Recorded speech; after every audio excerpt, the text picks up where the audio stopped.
Zorba construiu durante anos uma mina na encosta de uma montanha grega, um cabo aéreo que transportaria madeira pelo ar, uma engenharia improvável e enorme que ele havia concebido com todo o entusiasmo de que era capaz, e com o dinheiro do amigo que acreditou nele. Quando o mecanismo foi acionado pela primeira vez, havia espectadores. Havia a atenção silenciosa de quem sabe que algo histórico está prestes a acontecer. E havia Zorba, que havia colocado naquilo não apenas anos, mas a força inteira da sua vida. O cabo rompeu. As estruturas desabaram em sequência, uma após a outra, com a lógica inevitável dos desastres. A madeira desceu a encosta despedaçando-se. Em menos de um minuto, a obra de anos estava no chão. Os presentes esperavam o choro, esperavam o colapso de um homem diante do nada em que a sua vida havia se transformado em segundos. Em vez disso, Zorba olhou para o amigo ao lado, com aquele sorriso que só ele tinha, e pediu que tocasse a sanfona. Ele queria dançar. Que maravilhosa catástrofe! Jean-Yves Leloup retorna a essa frase mais de uma vez ao longo de sua obra, não como anedota, não como curiosidade de um personagem pitoresco, mas como evidência de algo que a filosofia raramente consegue nomear com precisão. Zorba não é aqui um personagem literário. É uma parábola, o nome que demos a uma pergunta que todos já vivemos em alguma forma. Zorba não estava negando o desastre. Não estava fingindo que não havia perdido nada, porque sabia exatamente o que havia perdido. E havia algo nele, uma região do ser que a catástrofe simplesmente não alcançou, que encontrou no absurdo uma razão para dançar. O que era isso? Onde estava? E como é que a maioria de nós vive décadas sem jamais tocá-lo? Durante séculos, a humanidade tentou responder a essa pergunta. Desenvolveu filosofias inteiras em torno da felicidade. Teologias, ciências do comportamento. Produziu mais livros sobre o tema do que sobre qualquer outro aspecto da existência humana. Mais do que sobre a morte, mais do que sobre Deus, mais do que sobre a guerra. E chegou ao século XXI mais ansiosa do que jamais esteve. Talvez o problema não seja a resposta errada. Talvez seja a pergunta errada. João Crisóstomo era bispo. Foi exilado. Foi preso. Estava doente, longe de tudo que havia construído. E de dentro da prisão escreveu a uma amiga: a felicidade não está na natureza das coisas, mas reside no pensamento dos homens. Não como consolo, como observação precisa.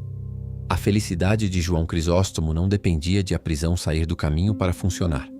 Havia algo naquele homem que a prisão não conseguia tocar. O mesmo que havia em Zorba, algo que dançava no âmago da catástrofe. Isso perturbava. Incomodava profundamente quem observava de fora, porque sugeria que a felicidade que realmente dura não estava onde todo mundo havia concordado em procurá-la. Este episódio não vai ensinar como ser feliz. O que vamos habitar nos próximos minutos é uma pergunta que Leloup colocou no centro de tudo que escreveu. Por que o ser humano tem horror da felicidade que realmente dura? Por que, quando ela aparece, fugimos? Por que tentamos possuí-la e, ao tentar possuí-la, a destruímos? Não o horror das coisas que doem, o horror das coisas boas que não conseguimos segurar. O horror de que a felicidade, quando aparece, seja viva demais para caber numa definição. Que o amor seja grande demais para ser possuído. Que o instante presente exija de nós uma presença que não fomos treinados para dar. Jean-Yves Leloup escreveu que o ser humano tem horror do indefinido. Horror do que não pode ser apreendido, definido, possuído com clareza. Do que escapa permanentemente antes de ser segurado. A felicidade que realmente dura, o que ele chama de alegria, e mais fundo ainda de beatitude, é radicalmente indefinida. Não habita nenhum objeto, não cabe em nenhuma conquista, não se agarra, e é exatamente por isso que temos horror dela. Os gregos foram os primeiros a tentar sistematizar o que significa viver bem. Para eles, a felicidade, a eudaimonia, não era uma sensação de conforto ou de prazer momentâneo. Era um modo de ser no mundo, enraizado no exercício contínuo da virtude. Alguém era feliz quando vivia plenamente o que era, quando a comunidade reconhecia a sua coragem, a sua justiça, a sua generosidade. A felicidade tinha dimensão social, moral, pública. Não era algo que se sente sozinho no quarto. Era algo que a polis confirma, ou nega. O indivíduo que vivia em desacordo com a comunidade, que não exercia sua virtude no espaço coletivo, estava, por definição, fora da felicidade.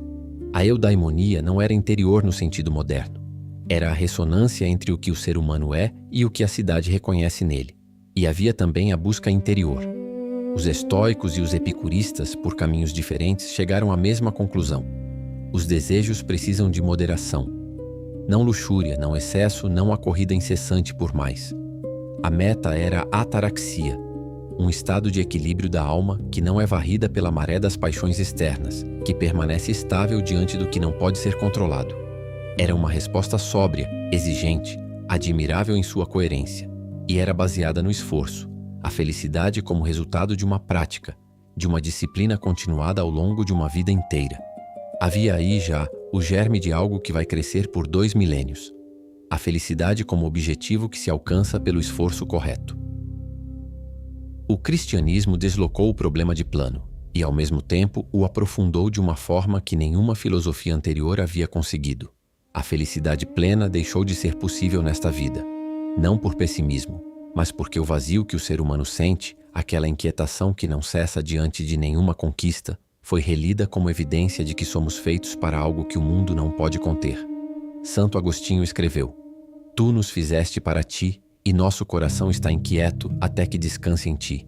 Para Agostinho, e Leloup retorna a essa frase repetidamente, esse vazio não é defeito, é estrutura, é a marca de uma transcendência que o ser humano carrega sem poder, por esforço próprio, satisfazê-la.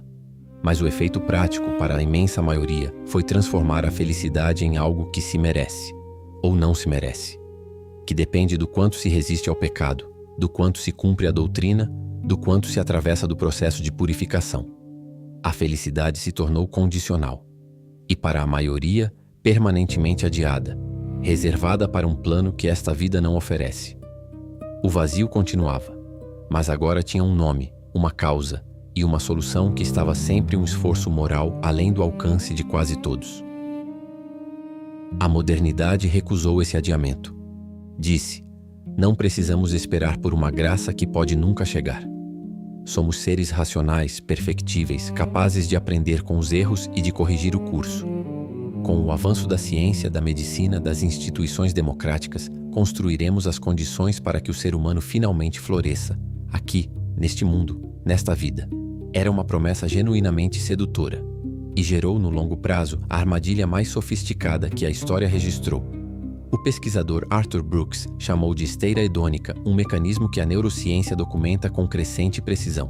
Possuímos um sistema de homeostase emocional que nos faz retornar sistematicamente à nossa linha de base afetiva, independentemente do que conquistemos. O novo emprego, a promoção, a casa maior, a relação que finalmente deu certo. Cada conquista provoca um pico de satisfação que se dissolve em semanas. O cérebro não registra as conquistas acumuladas. Registra a distância entre o estado atual e o estado desejado. E enquanto houver distância, a corrida. Não é fraqueza moral. É biologia. Mas é uma biologia que garante: enquanto tratarmos a felicidade como conquista, nunca vamos parar de correr. Nunca chegaremos. Porque o sistema foi projetado para que não cheguemos. Há um momento que quase todos conhecem e que raramente se nomeia. O momento em que aquilo que tanto queríamos finalmente chega e algo dentro de nós pergunta quase em silêncio: é só isso? Não como ingratidão, como desorientação. A conquista está ali, real, tangível, e o vazio que ela deveria preencher permanece intacto, às vezes maior do que antes, porque agora não há mais a desculpa de que falta aquela coisa. O século XXI não rompeu com essa história. É a sua continuação mais extrema. As grandes utopias modernas falharam. O progresso chegou e não trouxe a felicidade prometida. O que o século XXI fez foi privatizar o fracasso. Se você não está feliz, o problema é seu. Seu mindset está limitado. Sua disciplina emocional está insuficiente. Sua autoestima precisa de trabalho. Ao mesmo tempo, as redes sociais transformaram a felicidade em performance obrigatória. Não basta sentir alegria, é preciso exibi-la. O sorriso como exigência, a vida plena como produto a ser publicado. O resultado é o paradoxo mais visível da nossa época. Nunca falamos tanto em felicidade, nunca produzimos tantos recursos para alcançá-la. E o consumo de ansiolíticos e antidepressivos nunca foi tão alto em toda a história. Cada época tentou garantir a felicidade num nível diferente. Os gregos no nível da virtude e da moderação. Os cristãos no nível da graça e da purificação. A modernidade no nível do progresso e da razão. O século XXI no nível da performance e da gestão emocional. E o fracasso se repetiu em cada uma, porque a estrutura do problema permaneceu intacta. A felicidade como objetivo, como objeto, como algo que se conquista. É aqui que Leloup entra, não como crítico cultural, não como alguém que vai propor uma alternativa mais eficiente, uma espiritualidade mais bem calibrada, um método mais refinado de gestão emocional. Leloup entra como alguém que acredita que a pergunta inteira está errada, que enquanto continuarmos perguntando como ser feliz, estaremos presos à mesma estrutura que gerou todos esses fracassos. A estrutura da felicidade como objeto que se conquista, e para mostrar isso, ele precisou primeiro fazer um mapa. Em Amar, apesar de tudo, Leloup começa construindo um mapa de estados que a língua portuguesa reúne sob a palavra felicidade, mas que para ele são experiências radicalmente distintas, habitando regiões diferentes do ser humano. O prazer é a participação do corpo na beatitude. É real, é legítimo, é parte da experiência humana, mas é completamente dependente das circunstâncias. Quando as circunstâncias mudam, o prazer desaparece. A felicidade, num sentido mais preciso, é a participação psíquica na beatitude. É mais estável do que o prazer, mas ainda depende do mundo dos objetos. Quando aquilo que amamos nos abandona, quando o que construímos desmorona, ela vacila. A alegria é a participação noética, a participação da inteligência mais funda, do nous. Ela não depende das circunstâncias externas da mesma forma. Pode haver alegria no sofrimento, não porque o sofrimento seja bom, mas porque há algo na consciência que não é reduzido pelo sofrimento. E a beatitude, o estado mais profundo, é a consciência de ser que se apreende a si mesma. Ela integra os contrários, não tem oposto. O ser que a toca não é varrido pela alternância de prazer e desprazer, de felicidade e infelicidade, porque habita uma região onde essa alternância perde o poder de decidir tudo. João Crisóstomo sabia disso por experiência direta, não por teoria. Na prisão, privado de tudo o que o prazer exige e de quase tudo o que a felicidade psíquica exige, ele continuava a escrever cartas plenas de uma calma que perturbava os destinatários. Leloup desdobra a observação do bispo. João Crisóstomo não estava dizendo que os objetos do mundo não importam. Estava dizendo que a felicidade que dura não tem como endereço o mundo dos objetos. Ela mora em outra região, em algo que ele chamava de disposição interior, uma forma de apreender a realidade que não é determinada pela realidade. Daí o paradoxo que Leloup cita com precisão. Pessoas que nada possuem e que, no entanto, testemunham uma certa alegria. Pessoas que possuem tudo e que não encontram em nenhuma das suas posses aquilo que procuram. O paradoxo não é exceção, é a regra. O Papa Shenouda, patriarca copta evocado por Leloup, usou uma imagem que é impossível esquecer depois de ouvida. Coloque poeira em um copo d'água. A água fica turva. Lance a mesma poeira no oceano. O oceano não muda. Essas são imagens do nosso próprio coração. A questão não é impedir que a poeira do mundo entre. A poeira sempre vai entrar. A questão é o tamanho do recipiente que somos. Um coração do tamanho de um copo é perturbado por qualquer adversidade, qualquer perda, qualquer contrariedade. Um coração do tamanho de um oceano acolhe a mesma poeira, sem ser por ela destruído. Não porque tenha ficado insensível, mas porque é grande o suficiente para acolher sem ser turvado. E a pergunta que Shenouda deixa no ar e que Leloup retoma é esta: como nos tornamos oceano? Leloup não responde à pergunta de Shenouda com uma técnica. A palavra felicidade em francês tem uma etimologia que Leloup considera reveladora: bonheur, de bonheur, a boa hora. A boa hora não é uma hora boa que acontece lá fora. É estarmos presentes na hora que é, seja ela boa ou má. É habitarmos o instante em que estamos. Infelicidade nessa chave tem uma definição precisa: não estar presente onde estamos. Estar com o corpo aqui e a mente no passado que se lamenta ou no futuro que se teme. Não habitar o instante que existe, mas o instante que já passou ou o que ainda não chegou. E então Leloup nomeia algo que inverte completamente a lógica de toda a história que percorremos até aqui. A felicidade, diz ele, não é interessante em si mesma. É consequência, não causa. É efeito, não objetivo. Um trecho do Evangelho diz: procurai em primeiro lugar o reino, e o resto vos será dado por acréscimo. Leloup toma isso ao pé da letra. A felicidade é justamente o que nos é dado por acréscimo. É o que sobra, o que transborda, quando algo mais fundamental foi reencontrado. Quando o ser foi reencontrado em si mesmo. Quando a adesão ao que realmente é, não a imagem que fazemos do que é, acontece. Isso quer dizer que, se a procurarmos em primeiro lugar, se fizermos dela o objetivo da vida, o padrão pelo qual medimos cada dia, o direito que o mundo nos deve, nunca vamos encontrá-la. Porque a estamos procurando no lugar errado, no lugar do que se conquista, quando ela só aparece como dádiva. Voltamos a Zorba. O que havia nele que a catástrofe não destruiu não era insensibilidade. Era aquilo que Leloup, seguindo João Crisóstomo, chamaria de uma consciência maior. A consciência que persiste além dos estados psíquicos. Zorba perdeu completamente no plano do prazer. A mina estava destruída. Perdeu no plano da felicidade psíquica. Os anos de trabalho, o investimento, o projeto de uma vida inteira. Tudo isso havia desaparecido em menos de um minuto. Mas havia um terceiro plano que a catástrofe não alcançou. Um plano onde o amor pela vida, pelo movimento, pela dança, pela afirmação do absurdo, permanecia intacto. Na aceitação do que não podemos escolher, diz Leloup, há um poder de transformação que nenhuma conquista alcança. Não a resignação passiva, mas a aceitação ativa, que transforma o sofrimento suportado numa experiência que pode ser atravessada. A vida não é apenas uma doença mortal, diz ele. É também um exercício evolutivo para aprendermos a transformá-la não em uma provação, mas em uma ocasião, uma catástrofe maravilhosa.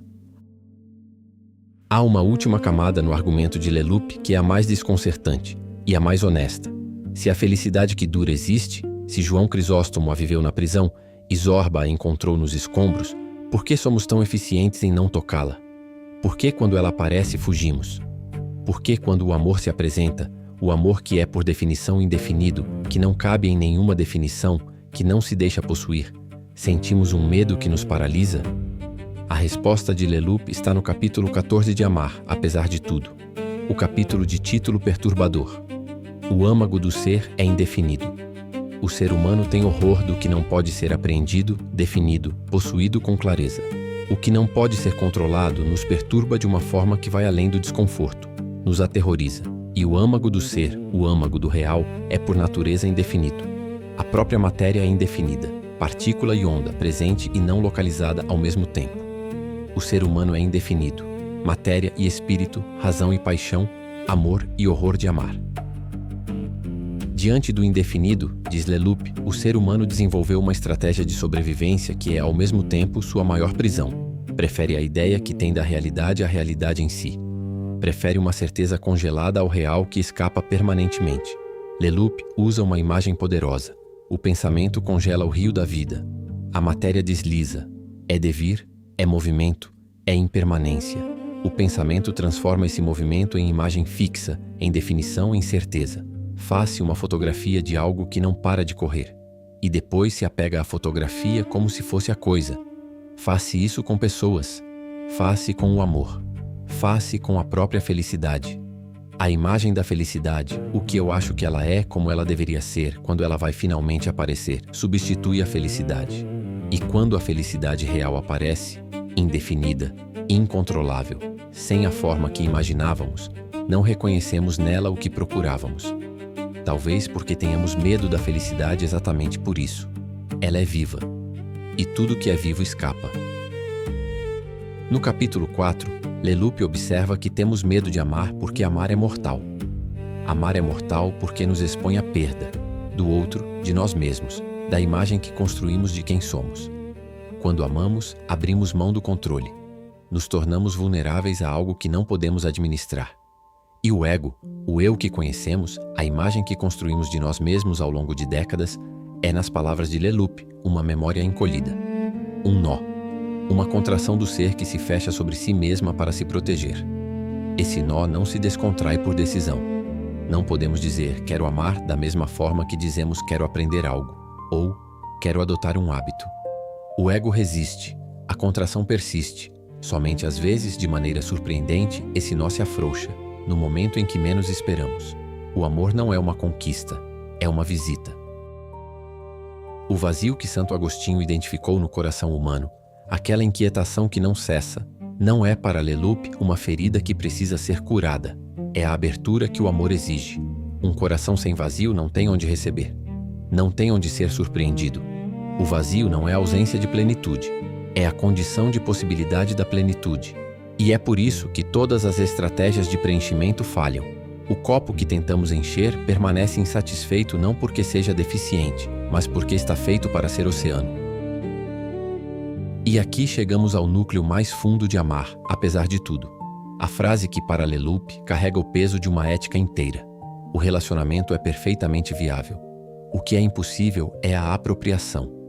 Não podemos possuir o amor. Não podemos possuir a felicidade. Não podemos possuir o outro. Sua matéria desliza, sua alma é indefinida. Ele é sempre mais do que a imagem que fazemos dele. Cada vez que tentamos transformá-lo em haver, em algo que nos pertence, que podemos definir, que podemos garantir, destruímos exatamente o relacionamento que era possível. O que é possível é estar junto, estar presente, não administrar, habitar, amar apesar de tudo, apesar da indefinição, apesar da impossibilidade de possuir, apesar do medo de perder o que, de qualquer forma, não podemos segurar. E então Zorba volta. Que maravilhosa catástrofe não foi heroísmo, não foi indiferença. Foi talvez a incapacidade de fazer diferente, a recusa, consciente ou não, de congelar o que havia acontecido, de transformar aquele momento em uma fotografia definitiva sobre quem ele era, sobre o valor da sua vida, sobre o que aquilo significava. Zorba não possuiu o momento, habitou-o, e no âmago daquele habitar, algo dançou. A tradição exicasta de os monges do deserto, os contemplativos que Leloup passou décadas estudando e traduzindo, chamava de resíquia o estado que está do outro lado de toda essa corrida. Resíquia. Quietude. Não a quietude da ausência de vida, mas a quietude do ser que não precisa que a vida seja diferente do que é para poder estar presente nela. O estado de quem habita o instante sem precisar que o instante seja outro. Os padres do deserto não foram ao deserto para escapar do mundo. Foram para encontrar no silêncio radical aquilo que o ruído permanente do mundo impede de se ouvir. E o que eles encontraram, o que descrevem em fragmentos, em paradoxos, em silêncios documentados, não era paz como ausência de conflito. Era uma presença tão plena que o conflito perdia a capacidade de definir tudo. Não é um estado que se conquista. Não é o resultado de uma prática eficiente ou de uma disciplina acumulada. É um estado que se descobre, que se revela, quando paramos de obstruí-lo com a corrida, quando o nó se afrouxa sozinho, no momento em que menos esperamos, quando a poeira cai no oceano e o oceano simplesmente permanece. Não há técnica no final deste episódio, não há lista, não há 7 passos. O que Leloup deixa é uma pergunta que não quer ser respondida com pressa. E se a felicidade que você procura já estivesse mais perto do que acredita, mas estivesse exatamente onde você menos procura? Não no próximo projeto. Não quando a ansiedade finalmente ceder. Não quando a vida for a vida que deveria ser. Aqui, agora, no instante que existe. A felicidade que dura não é a que conquistamos, não é a que merecemos, não é a que temos direito, é a que nos surpreende quando por um instante paramos de persegui-la, quando o nó se afrouxa, quando o oceano acolhe a poeira sem ser turvado, quando Zorba, no âmago da catástrofe, pede a sanfona. Não porque tivesse ficado indiferente ao que perdeu, mas porque havia algo nele que o desastre não conseguia tocar. Se este episódio instalou em você uma pergunta que não quer calar, inscreva-se no canal. Não para consumir, para permanecer. A fresta não ilumina, ela revela o que sempre esteve lá.